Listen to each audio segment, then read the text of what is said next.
Hello everyone, good evening. कैसे हैं आप लोग? उम्मीद है सब लोग मजे में होंगे। कल हमने आईपीसी के कुछ प्रोविजन स्टार्ट किए थे। IPC in the sense BNS, भारतीय न्याय संहिता स्टार्ट किया था, जिसका डेफिनेशन क्लोज हमने बहुत बारीकी से देखा था, इस ट्रिक से समझा था कि आपको याद हो जाए तुरंत। अब उसको आगे बढ़ाते हैं। डेफिनेशन क्लोज हो गया। क्या क्या हमने पढ़ा था? सबसे पहली बात हमने पढ़ा था कब बना था एक्ट, 25 दिसंबर 2023, और 1 जुलाई 24 में लागू हो गया। ठीक है, डेफिनेशन क्लोज पढ़ा हमने, नाम पढ़ा, कहाँ कहाँ लागू हुआ, कहाँ नहीं, सब कुछ देखने के बाद फिर हम आगे बढ़ते हैं। सेक्शन 1 ने नाम वगैरह बताया था, सेक्शन 2 ने क्या बताया, डेफिनेशन क्लोज कुछ। अब सेक्शन 3 की बात करते हैं, जो कि मोस्ट इंपॉर्टेंट है इस बार। पहले इतना इंपॉर्टेंट नहीं था सेक्शन 3, क्योंकि वो इंट्रा स्टेट ऑफेंस की बात कर रहा था। अब क्या बात कर रहा है, सेक्शन 3 में कुछ ऐसे प्रोविजन ऐड कर लिए जो हमारे पास अलग से सेक्शन में थे। अब समझेंगे डिटेल में, सारी चीज क्लियर हो जाएंगी। पर ध्यान क्या रखना है आपको, बैरेक्ट अपने साथ रखना है और एक एक क्लोज को आराम से देखना है। सब क्लोज 1 कहता है जनरल एक्सेप्शन, कि आई सेक्शन 3 सब क्लोज 1 क्या कह रहा है, जनरल एक्सेप्शन, कि बीएनएस जो हम पढ़ने वाले हैं, यहाँ पर जितने भी अपराधों की डिस्कस किया जाएगा, जितने भी अपराधों की हम बात करेंगे, वो सब होंगे सब्जेक्ट टू जनरल एक्सेप्शन। क्योंकि बीएनएस में जैसे आईपीसी में पहले जनरल एक्सेप्शन थे कुछ, वही सेम कुछ उसमें चेंज हुए, थोड़े छोटा मोटा माइनर चेंज हुआ है, वो जनरल एक्सेप्शन आपको ध्यान में रखने पड़े। मतलब जितने भी अपराध है, सबसे पहले हम क्या देखेंगे, अपराध की पनिशमेंट वगैरह देखने से पहले क्या ये कहीं जनरल एक्सेप्शन में फॉल तो नहीं करता, क्योंकि nothing is an offence which is done in general exception. जो भी जनरल एक्सेप्शन प्रोवाइड किए हुए हैं किसी भी एक्ट ने, अगर उसमें वो है, वो अपराध उस कैटेगरी में आता है, तो वो कोई अपराध नहीं है। सबसे पहले क्या करेंगे कि जितने भी हम ऑफेंस देखेंगे, सबसे पहले क्या देखेंगे, सब्जेक्ट टू जनरल एक्सेप्शन होंगे सभी। ठीक है, जनरल एक्सेप्शन साबित करने का बाहर भी एक्यूज का होता है, एविडेंस एक्ट में पढ़ेंगे अभी हम, भारतीय साक्ष्य अधिनियम में। चलिए आगे बढ़ते हैं। जनरल एक्सप्लेनेशन, सब क्लोज 1 करता है जनरल एक्सेप्शन की बात, सब क्लोज 2 कर जनरल एक्सप्लेनेशन की बात, स्पष्टीकरण की। अपवाद की बात करता है, अगर नॉर्मल देखा जाए हिंदी में, ये अपवाद की बात कर रहा है, और ये बात कर रहा है किसकी, स्पष्टीकरण। जितने भी अपराध हो गए अपवादों के अधीन होंगे। देन आगे बढ़ते हैं। एक्सप्लेनेशन, जो चीज एक बार एक्सप्लेन कर दिया, जो वर्ड एक बार यहां पर बीएनएस में एक्सप्लेन कर दिया, जहां भी वो वर्ड आएगा फर्दर, तो उसका मीनिंग हम क्या लगाएंगे, वही मीनिंग होगा जो कि डेफिनेशन में दे दिया हमको। ठीक है, स्पष्टीकरण में दे दिया उसको। आगे बढ़ते हैं। प्रॉपर्टी इन द पोजेशन में बिल्कुल शॉर्ट में वो की पॉइंट लिखे जो आप अगर एक बार देखोगे आपको डायरेक्ट पूरा क्लियर हो जाएगा। क्योंकि मेन बात क्या है, हमारा मोटिव क्या है, एक्ट को समझना, चीजें दिमाग में बिठाना, ताकि बिना बैरेक्ट के आप समझ सको। अच्छा, पोजीशन की बात कर रहा है, सब क्लोज 3 का सब क्लोज 3 याद रहेगा, इस तरह से हम याद करें इनको, ताकि बैरेक्ट तो आप पढ़ ही लोगे, दिमाग में बिठाना क्या चीज है, उन चीजों को देख रहे हैं। बारीक पॉइंट प्री के हिसाब से इनसे बाहर नहीं आएंगी। प्री वाली हम सारी चीजें करेंगे, सब कुछ कवर करेंगे यहाँ पर। सब क्लोज 3 का possession, property in the possession. मान लिया मेरी प्रॉपर्टी है, मेरी गाड़ी है, मेरी गाड़ी मेरा नौकर लेके जा रहा है। भले ही मेरा नौकर ले जा रहा है, मालिक कौन होगा, मैं हूंगा ना। वही बात ये कह रहा है कि अगर प्रॉपर्टी की पोजेशन किसकी है, सर्वेंट की है, सपोज की है, पति पत्नी की है, क्लर्क की है, या नौकर की है, तो फिर भी मालिक कौन रहेगा, मालिक स्वामी ही रहेगा, जो उसका ओरिजिनल मालिक है। ठीक है, पहले सेक्शन 27 में था, आईपीसी 26 आईपीसी। ठीक है, देख लेना इसको हल्का सा, जरूरत नहीं है वैसे पुराने एक्ट के, तो नहीं पे बढ़ते हैं आगे। देन आगे सब क्लोज 4 करें। एक्ट का मतलब क्या है, कोई कार्य। तो अगर हम कहीं बात करें किसी कार्य की, तो उस कार्य के अंतर्गत क्या क्या चीजें आएंगी। कार्य की अगर हम बात करें तो कार्य में क्या आएगा, एक्ट भी आएगा, ओमिशन भी आएगा, दोनों चीजें हम कवर करेंगे यहाँ पर। सब क्लोज 4 अगर आप देखेंगे बैरेक्ट से, बैरेक्ट में आपको सीधा सीधा डायरेक्ट मिलेगा। क्या बोल रहे हैं, सब क्लोज 4 कह रहे हैं, in every part of this Samhita except the contrary intention appear from the context, the word which refer to act done extend also the illegal omission। ये किसकी बात कर रहा है, इलीगल ओमिशन की भी बात करेगा। एक्ट के अंतर्गत इलीगल ओमिशन और एक्ट दोनों के दोनों आएंगे। लिखा मैंने इतना वो नहीं, भावनाओं पे जाना सिर्फ और बैरेक्ट उठाना, इसलिए इतना वो नहीं लिखा कि सर दिख नहीं रहा, समझ नहीं आ रहा। समझना नहीं है भाई, सिर्फ जो बता रहे हैं वो समझना है और बैरेक्ट देखने। देन आगे बढ़ते हैं। सब close 5 is the most most most important part. सब क्लोज 5 एंड 6 दोनों एक साथ पढ़ेंगे और सबसे ज्यादा इंपॉर्टेंट पार्ट है। सब क्लोज 5 कह रहा है, अगर अधिक व्यक्तियों ने, एक व्यक्ति की बात नहीं कर रहा, एक से अधिक व्यक्तियों ने मिल करके क्या किया है, कॉमन इंटेंशन से कोई कार्य किया, इन furtherance of common intention. Section 34 अगर आपको याद आ रहा है, सेक्शन 34 आईपीसी क्या कह रहा है, अगर एक से अधिक व्यक्तियों ने इन फर्दरेंस ऑफ कॉमन इंटेंशन कोई अपराध किया है, तो वो सभी लायबल होंगे। ठीक है, अब बात आती है सेक्शन 34 में, चलो हल्का सा वहीं जाते हैं। सेक्शन 34 में वहाँ पे क्या दिया गया था कि ये जो इन फर्दरेंस ऑफ कॉमन इंटेंशन, ये वर्ड पहले नहीं था। ये कब जोड़ा गया था? 1870, 1870 में ये वर्ड जोड़ा गया। कौन सा? इन फर्दरेंस ऑफ कॉमन इंटेंशन। लेकिन अब कहाँ है? सेक्शन 3 के सब क्लोज 5 में। नॉर्मल सी बात, जैसे आप सब लोग काम कर रहे हैं, क्यों 3-5 कर रहे हो? 3-5 कौन करेंगे? एक से ज्यादा लोग 3-5 कहते हैं ना, 3-5 कर रहे हो, बातें बना रहे हो, 3-5। 3-5 में क्या है? Common intention. कॉमन इंटेंशन से कोई भी कार्य अगर किया जाता है तो आप सभी जितने लोग उस कॉमन इंटेंशन में थे, उस अपराध को कारित करने के लिए प्रोविजन से जो भी कार्य कर रहे हैं, तो सभी लायबल होंगे। मानो उसने अकेले ने काम किया। Suppose A, B and C and D, ये 4 लोग थे। चारों ने क्या किया? रमेश के घर गए। रमेश के घर गए। ए ने ताला तोड़ा, बी ने चोरी की, सी ने गोपाल को, रमेश को पकड़ा, और डी ने उसका मर्डर कर दिया। सबके काम अलग अलग हैं, लेकिन इंटेंशन क्या है? इंटेंशन सेम है। इंटेंशन होता है मेंस एरिया, जो बिल्कुल सेम उसी कार्य के लिए है, दिमाग में होती है, बाहर नहीं दिखेगी। इंटेंशन यदि इन फर्दरनेस ऑफ कॉमन इंटेंशन, इंटेंशन हमारी सेम थी, हमारा आशय सेम था, सामान्य आशय से कि क्या रमेश को मारना और लूटना है।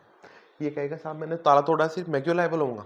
तो सीधी सी बात है भाई, इन फर्दरेंस ऑफ कॉमन इंटेंशन, सामान्य आशय के अनुक्रम में कार्य किया गया है, तो उसमें कार्य करने वाला सिर्फ ये डी ने मर्डर किया था, ये लायबल नहीं होगा। कौन लायबल होगा? ये सारे। मानो इसने भी क्या, ए ने क्या किया? अकेले ने मर्डर किया है, ये तब भी लायबल होगा, बी भी लायबल होगा, सी भी लायबल होगा, डी भी लायबल होगा। तो सेक्शन 5 यही बात कर रहा है, सब क्लोज 5, कि जितने भी लोग उस कॉमन इंटेंशन में साथ थे, वो सभी लायबल होंगे। किस चीज के लिए? उस अपराध के लिए जो कॉमन इंटेंशन से अपराध कारित किया गया है। क्लियर है? फिर आगे बढ़ते हैं। मैं ऊपर वाला रब कर देता ताकि नीचे वाली चीजें क्लियर हो जाए अच्छे से। देन आगे बढ़ते हैं। सब क्लोज सीख कर है criminal only by the reason. कोई कार्य क्रिमिनल एक्ट नहीं है, लेकिन क्रिमिनल कब हो जाता है वो? अगर वो कॉमन इंटेंशन से, उस नॉलेज से, ठीक है, उस नॉलेज या उस इंटेंशन से किया जाता है कि वो क्रिमिनल बन जाए। सपोज यही 5 लोगों की बात कर रहे हैं, अब समझ में आ जाएगा आपको क्लियर अच्छे से। ध्यान देना सभी। ए, बी, सी और डी, ये 4 थे। रमेश के घर चोरी करने के लिए गए, चोरी और मर्डर। इसने क्या किया? ये घर के बाहर बैठ गया। घर के बाहर बैठ गया कि कोई आएगा तो मैं बता दूंगा।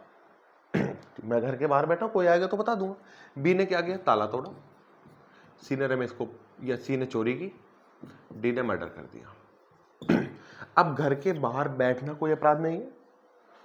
घर के बाहर बैठना कोई अपराध नहीं, लेकिन अपराध कैसे हो जाता है? क्योंकि इसे नॉलेज थी हम क्या करने जा रहे हैं। दूसरी बात क्या? इसकी इंटेंशन थी रमेश को मारना और चोरी करना, तो इसलिए ये भी लायबल हो कि कोई कार्य सिर्फ इसलिए जो कि क्रिमिनल एक्ट नहीं है, वो इसलिए क्रिमिनल हो जाता है अगर उसकी इंटेंशन और नॉलेज हो। क्लियर है? अब ध्यान देना सभी लोग, जो इंपॉर्टेंट प्री में पूछे जाने वाली चीजें हैं किसी भी एग्जाम के लिए, इसके रिलेटिंग कुछ केसेस हैं। पहला केस आपने सुना होगा, महबूब साहब वर्सेस एम्परर।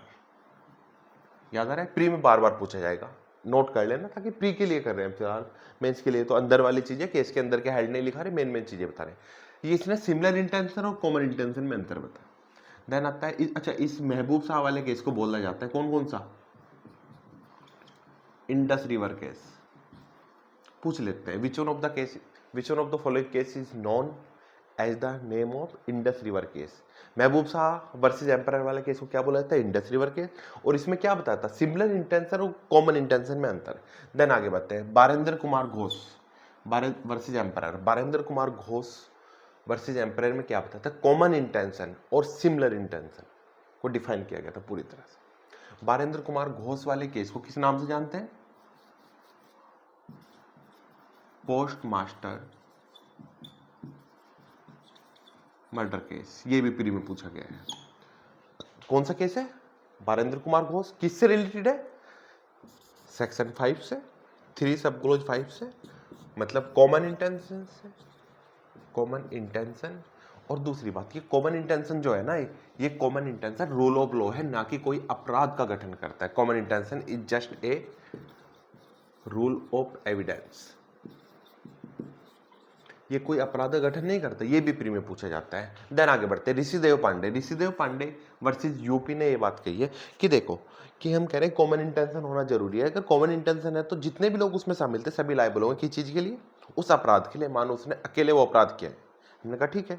तो ऋषिदेव पांडे ने बोला कि ऐसा नहीं है कि आपकी कॉमन इंटेंशन बहुत पहले से हो। मान लिया मैं मर्डर करने के लिए गया, मुझे मिला रमेश, क्या हो गया? मर्डर करना है वो रमेश का, सुरेश का। मैंने कहा मुझे भी तो मर्डर करना था, चलो मर्डर करते हैं। कि ये कह रहा है कि जो कॉमन इंटेंशन वो ऑन द स्पॉट भी क्रिएट की जा सकती है, ऑन द स्पॉट भी कॉमन इंटेंशन क्रिएट हो सकती है। देन आगे बढ़ते हैं, Nanku Singh versus state of UP 2016, most important case है कि ये जो इसमें क्या बताता है, ऑब्जेक्ट बताया सेक्शन 34 का ऑब्जेक्ट। 34 इसलिए क्योंकि आईपीसी में 34 में था पहले, मतलब कॉमन इंटेंशन वाले प्रोविजन का इसने ऑब्जेक्ट बताया। उद्देश्य क्या था इसका? उद्देश्य ये जो किसी एक अपराध में सम्मिलित होकर कोई अपराध कर रहे हैं, किसी भी तरह से सम्मिलित हो, इंटेंशन अगर उनकी कॉमन है तो उन सबको लायबल बनाना, उन सबकी लायबिलिटी डिफाइन करना इस सेक्शन का उद्देश्य है। याद रहेगा, to target the all person which are engage in any offence. आगे बढ़ते हैं, Akhlaq versus state of UP 2011। Akhlal versus state of UP 2011। इससे ऊपर वाला था Nanku Singh versus state of UP 2016।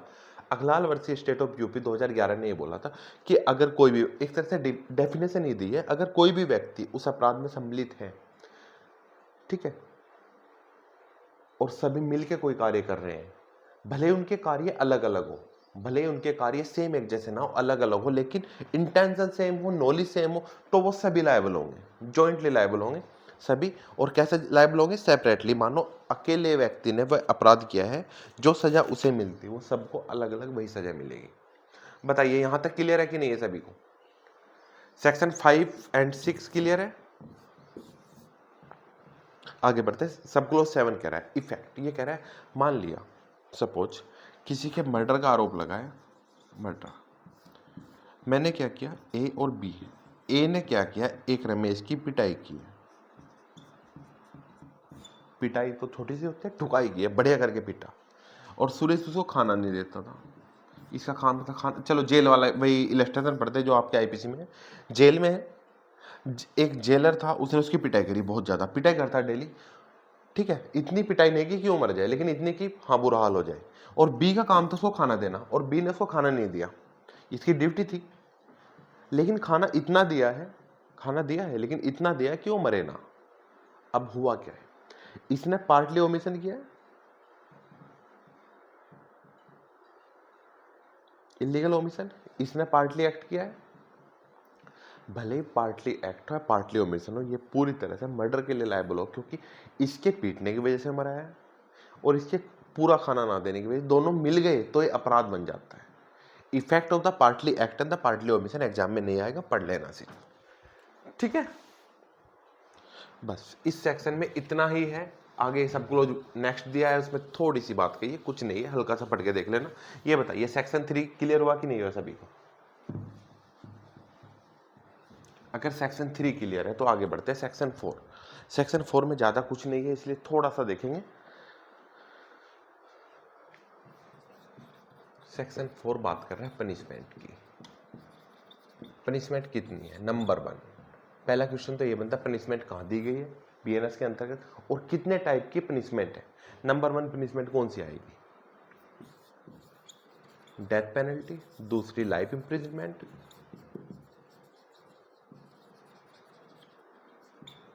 तीसरी आ जाती है इंप्रिजनमेंट। ये दो तरह की होगी, रिग्रेस और सिंपल, मतलब कठोर और सादा कारावास। क्लियर है? नंबर 4 आ जाता है आपका कौन सा? फाइन। नंबर 5 आ जाता है आपका फॉरफीचर ऑफ प्रॉपर्टी। एक काम करो, इसको ऊपर नीचे करो, सीक्वेंस वही देखते हैं जो वहां पे दे रखा है। फॉरफीचर ऑफ प्रॉपर्टी, और नंबर 5 आ जाता है फाइन।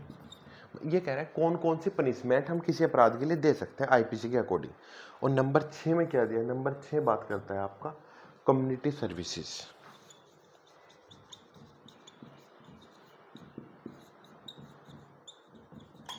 अब ये तो आपको पता है डेथ पेनल्टी क्या होता है, मेंस का क्वेश्चन बनता है डेथ पेनल्टी इंडिया में होनी चाहिए कि नहीं होनी चाहिए, लाइफ इम्प्रिजनमेंट।